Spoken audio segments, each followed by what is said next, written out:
And Senator, let me ask you this. In this battle, it's not so much about the education budget.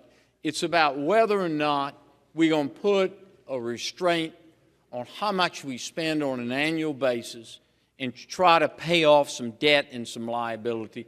On this Wednesday afternoon, the debate in the Senate is over that. And wouldn't you prefer to stand up to the House of Representatives in a conference committee and say, we're not going to spend all of that?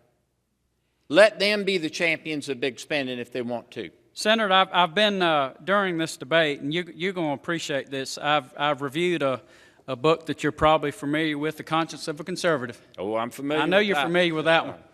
And the author of that book, Barry Goldwater, says that instead of our goal to extend services, when we look out for the taxpayer, we extend freedom. We extend freedom. Wouldn't you agree with that? Would you repeat that so my friend from, did you know I'd like you to repeat that so my friend from Richland County can hear this? Senator, I've got it right here on my little electronic device. I do not undertake to promote welfare, for I propose to extend freedom. That was in the 1960s, and I think that principle holds today. The more we grow this government, Senator, the more we restrict the freedom of the taxpayers of this state. You try to do something about that? Oh, don't do this, don't do that. Senator, I have... Where do we go? Where do we go?